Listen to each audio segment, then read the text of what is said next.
너무 힘들어. 있네요. 언제예요? 사건 이틀 전이요. 혹시 죽었어요?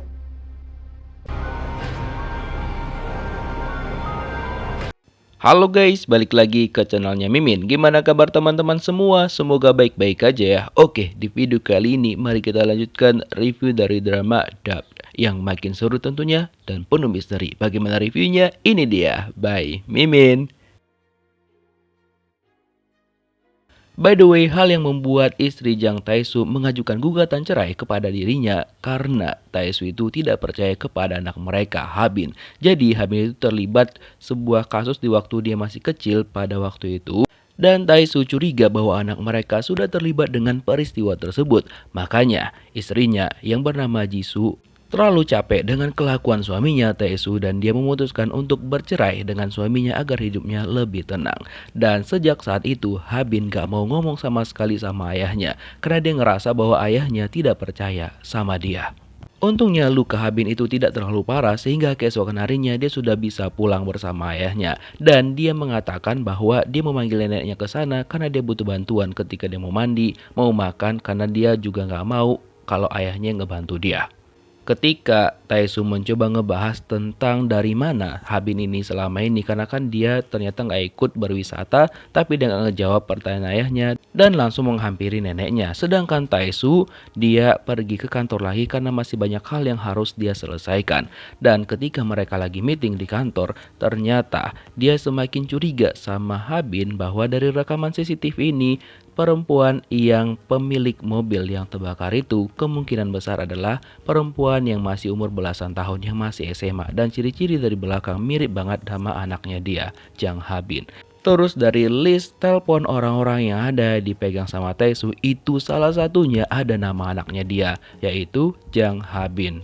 Dan setelah dianalisa, benang yang mereka temukan di TKP kemungkinan besar memang milik orang yang ada di sana. Kemungkinan dia pelaku ataupun korbannya. Nah, Tae-soo yang semakin curiga sama anaknya sendiri, dia balik lagi ke rumah untuk menanyakan itu sama Ha-bin, tapi ternyata Ha-bin lagi keluar dan dia mengunci pintunya dengan kondisi seperti ini. Masuklah Tae-soo dan dia mencek seluruh kamarnya Ha-bin. Apakah betul di situ itu tersimpan potongan kain ataupun benang yang berwarna merah yang ditemukan di TKP tadi malam. Tapi setelah dicari-cari sama Tae-soo dia nggak menemukan apa-apa. Dan gak lama setelah itu datanglah Ha-bin karena kebetulan ternyata dia lagi pergi keluar beli makanan. Lalu Tae-soo nutup pintu itu lagi dan Ha-bin ngecek. Pintu itu tertutup seperti sebelum dia pulang, tapi dia tahu kalau misalkan Tae-soo itu masuk ke sana karena ada tanda-tandanya dan dia juga cukup pintar sih sebenarnya Ha-bin ini. Dan ketika dia bertanya kenapa ayahnya ada di situ, Tae-soo bilang barangnya ketinggalan gitu. Dan ketika Ha-bin mau masuk, Tae-soo melihat mainan kunci, mainan tasnya Ha-bin itu ternyata berwarna merah dan kemungkinan besar itu adalah hal yang ditemukan di TKP. Langsung kagetlah Tae-soo. 문 좀 열어봐. 거짓말할 생각. Sebenarnya emosinya sudah memuncak, dia pengen nanya lagi sama Ha-bin tapi dia teringat masa lalu, dia takut nyesal lagi. Jadi pada waktu itu pas Ha-bin masih kecil, dia kan juga sempat dituduh sama ayah sendiri bahwa dia sudah ngekill orang lain. Dan ketika dipaksa Ha-bin tuh gak mau ngomong, dia cuma diem aja dan ketika diangkat sama ibunya, digendong sama ibunya, Ha-bin bilang bahwa dia tidak ngekill siapapun. Nah terus kenapa ditanya sama ayah, lo diam aja Ha-bin, kalau kan tinggal ngomong gitu loh, apa susahnya bejir? Kadang agak kesal juga dengan karakter Ha-bin ini. Harusnya kan dia tinggal bilang sama ayahnya sehingga ayahnya nggak overthinking sampai sekarang dengan kelakuan anaknya. Setelah itu Tae-soo balik lagi ke kantor untuk mencari tahu dan juga memastikan apakah betul anaknya terlibat dengan peristiwa itu. Nah ternyata blood korban yang ditemukan di gudang kata ahli forensiknya itu ada sejumlah liraglutid di mana itu adalah obat yang digunakan orang penderita diabetes.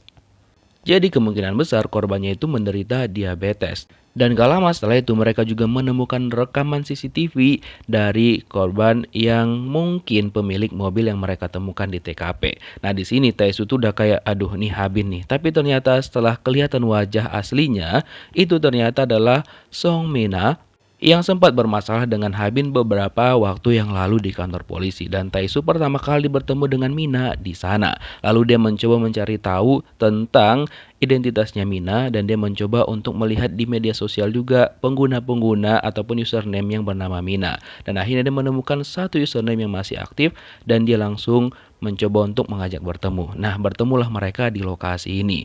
Tapi di sini Tae-soo itu cuma ngeliat aja. Dan ternyata ada dua orang yang keluar dari mobil, satu orang perempuan dan satu orang laki-laki. Tapi perempuan itu bukanlah Song Mina. Tapi dia perempuan yang satu lagi yang juga kebetulan berada di kantor polisi pada waktu bermasalah sama Habin. Nah, terus mereka berdua pergi dari sana dan diikutinlah sama Jang Tae-soo. Karena dia penasaran kemana dua orang itu pergi. Mungkin dia bisa dituntun oleh mereka untuk bertemu dengan Song Mina. Nah, berhentilah mereka di sebuah rumah, tapi kayaknya itu bukan rumahnya Song Mina. Dan ternyata laki-laki itu sadar bahwa ada yang mengikuti mereka. Dan temannya Mina tahu bahwa itu adalah Jang Tae-soo, seorang detektif. Mereka langsung kabur dari sana karena nggak mau ketangkep. Tae-soo mencoba mengejar mereka.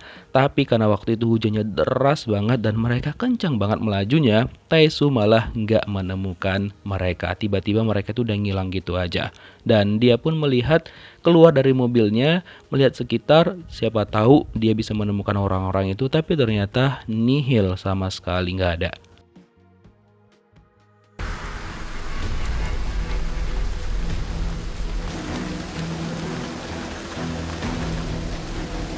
Dan dia menemukan sebuah rumah.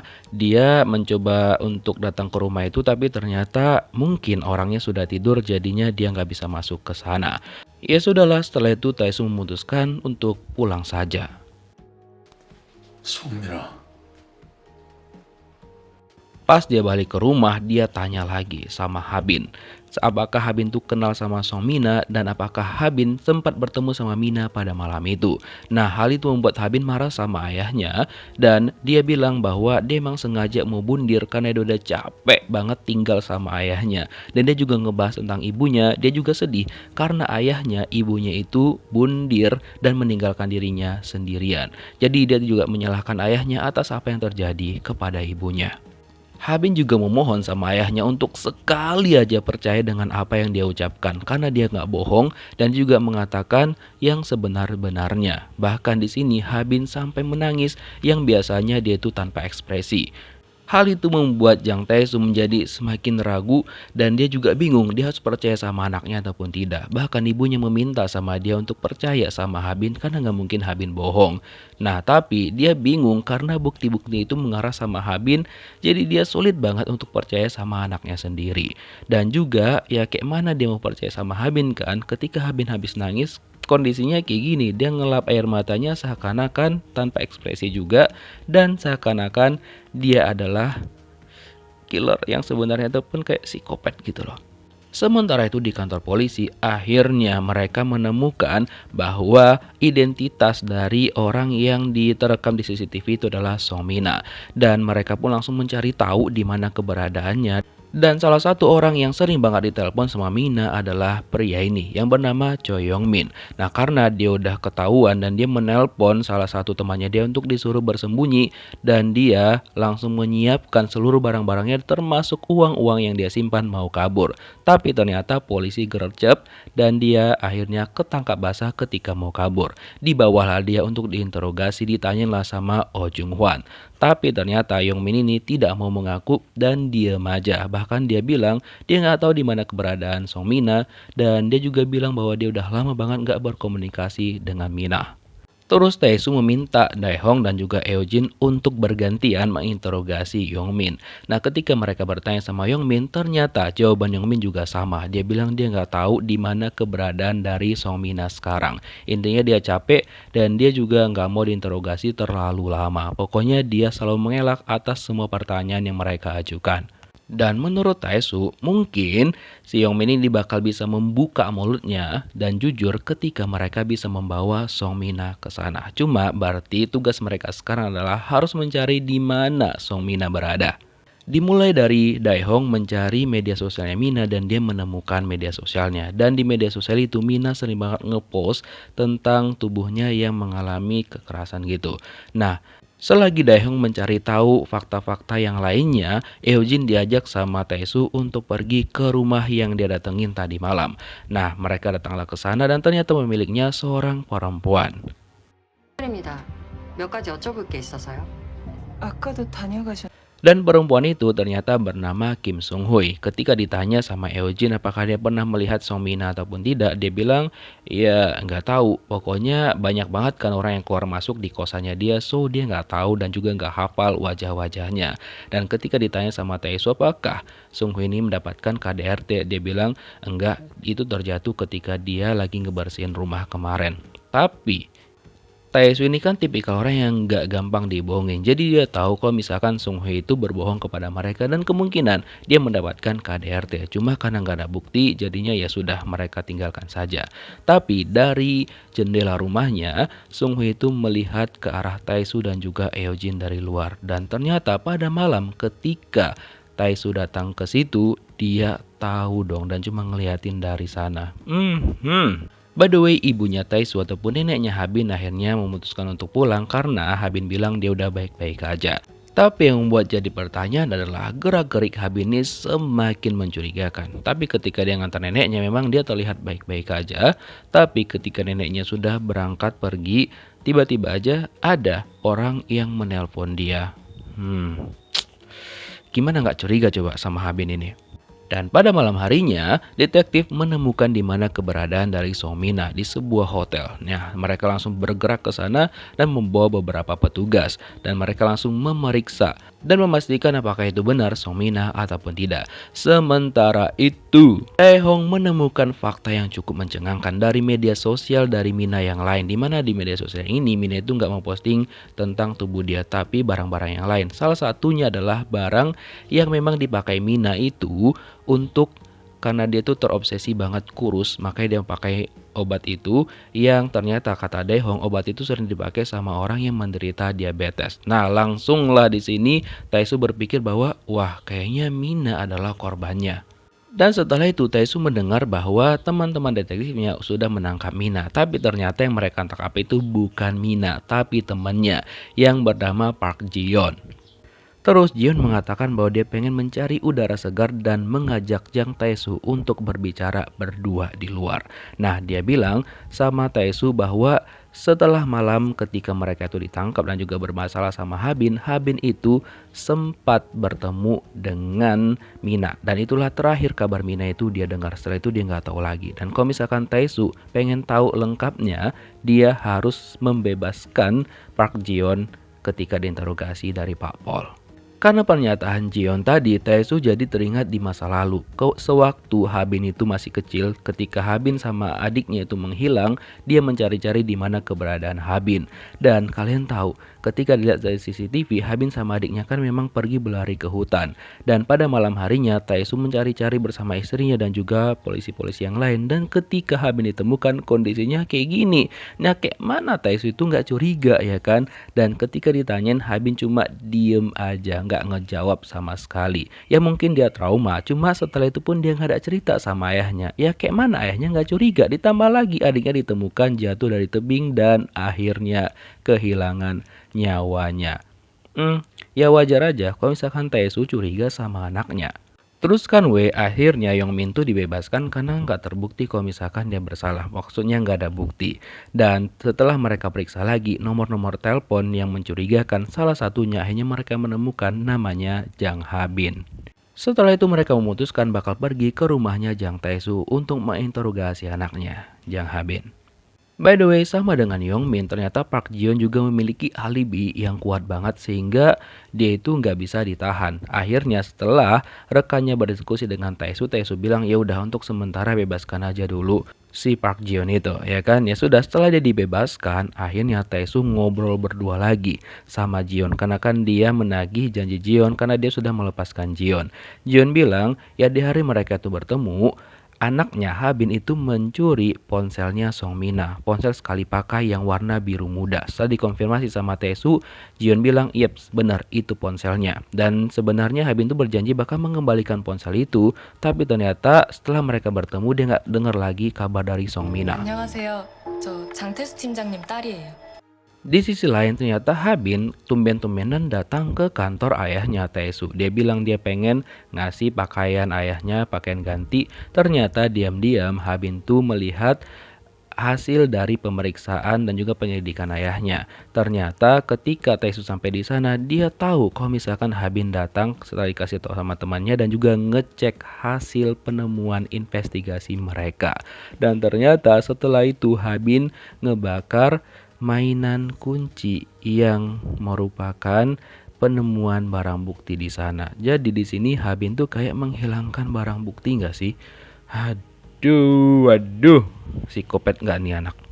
Kemudian Eugene dan juga Daehong itu menemukan bahwa Jion dan juga Mina itu bermasalah di kantor polisi selama 2 hari yang lalu, kan ada laporan, dan di kesanalah si Daehong dia melihat bahwa loh kok ada Taesu di sini gitu kan. Nah, tapi dia tidak memberitahukan hal itu sama Eugene. Ketika itu sama Eugene, siapa yang datang ke sana, dia bilang para detektif kok yang datang. Entah apa tujuan Daehong menyembunyikan itu dari Eugene. Dan kita flashback lagi di masa lalu. Sebenarnya Taesu, Habin, adiknya Hajun dan juga istrinya Jisoo itu mereka itu ya hidup bahagia banget, dan kebetulan pada hari itu mereka mau piknik bersama. Nah, ketika itu Habin mengajak adiknya untuk bermain petak umpet.